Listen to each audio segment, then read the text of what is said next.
Well, good morning. So I figured I'd continue the cave tour, but I realized one thing that I forgot to showcase was my music player. So this is the stupidest thing ever. It's totally useless, but I have a music player installed underneath. It's got an on-off switch. I usually have it off. But the idea is anytime you come into the base, into the storage room, it will automatically play music. I think I have Pig Step queued up right now. So if I'm crouching around, nothing happens. But if I stand up and go for a little walk, it'll automatically start playing music for me. There's sensors underneath, skulk sensors that'll detect movement, and as soon as you start moving around and making noise in the storage room, it'll start playing music. You can see it going off as I'm walking around.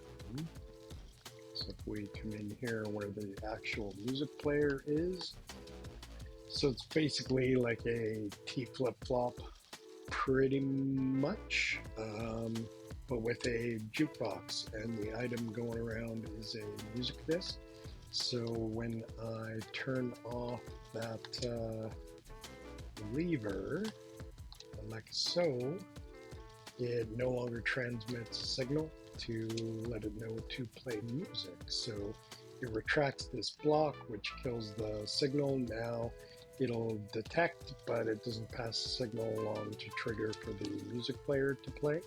So if I pop the disc out and put it in up top, right now, nothing happens if I trigger it. So you can see the sensors going off.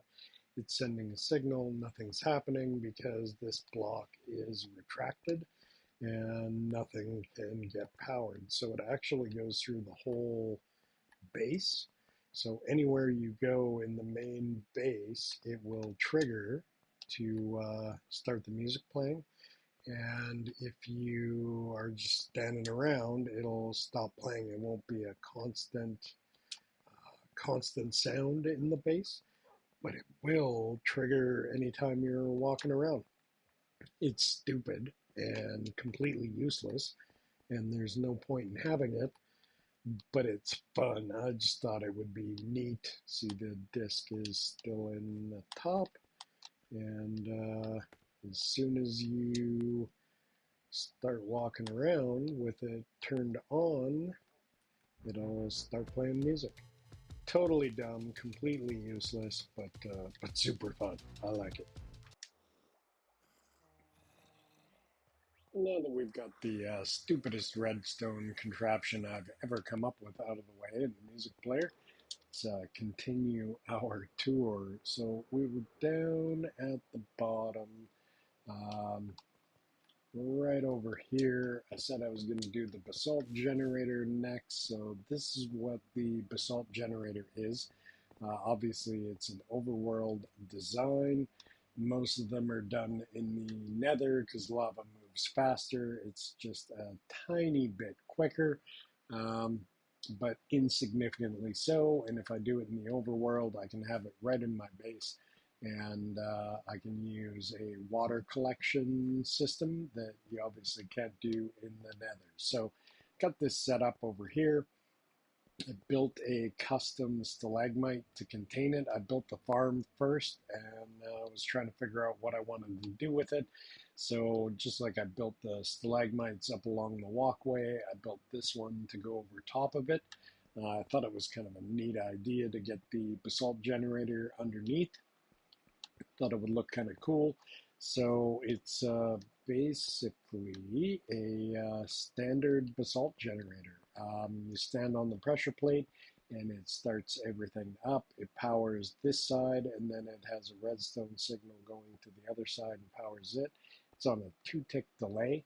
So basically this side pushes, then that side pushes, then that side pushes. So it just goes back and forth, creating basalt the entire time.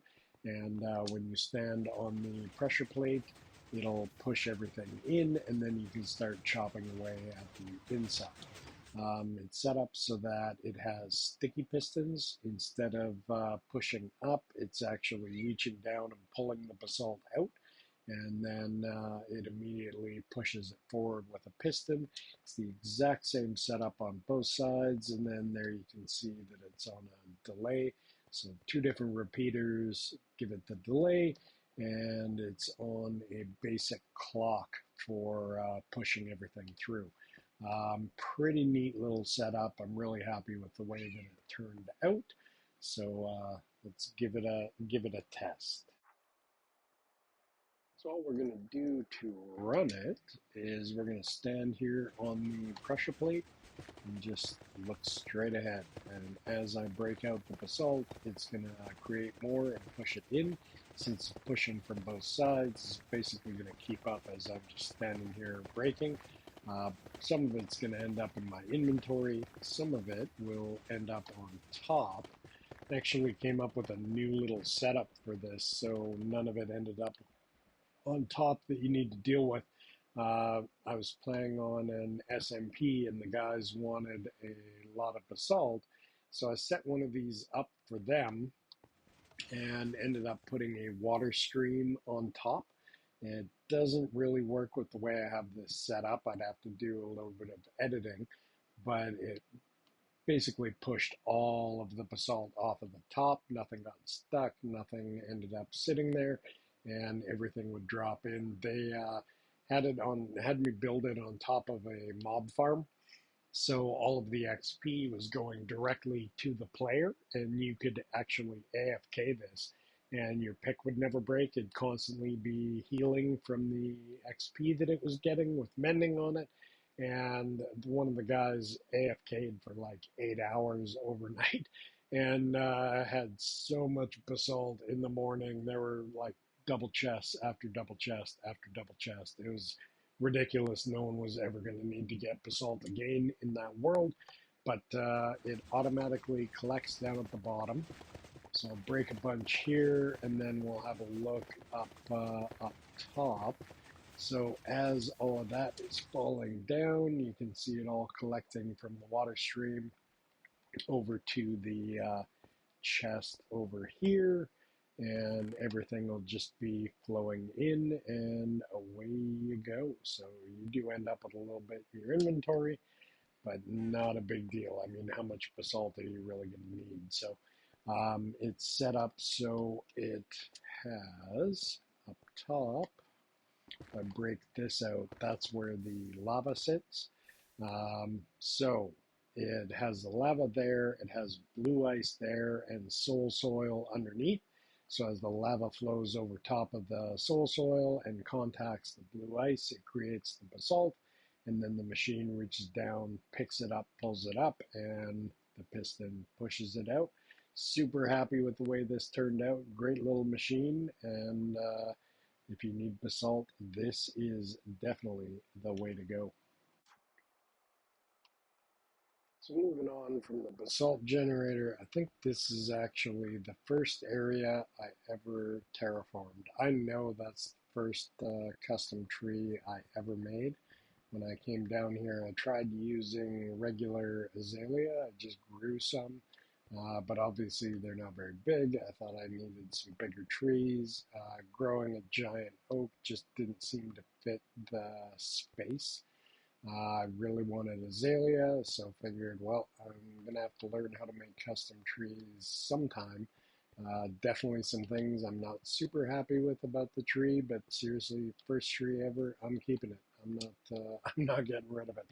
It can stay exactly as it is for eternity. So it'll stay there. This is some little pond areas that I started setting up.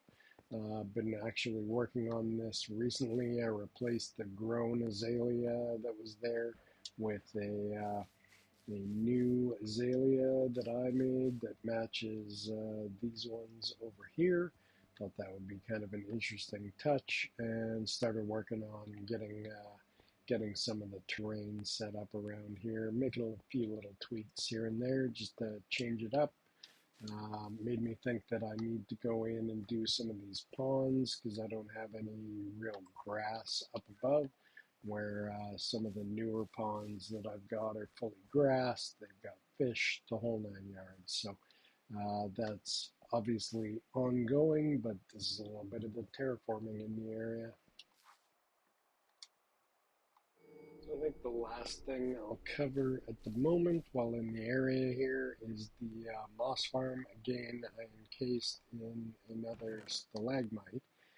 All the items collect up above your head, so all the different types of moss, and then of course absolutely tons of bone meal.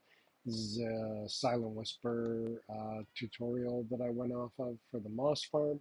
This thing is absolutely ridiculous. It makes so much more moss than you actually need, but I'll fire it up and away it goes. So all the moss collects down at the bottom and then gets fired up top for collection, but I put a selector switch on it so you can actually decide if you want moss. If you click this, you'll get moss.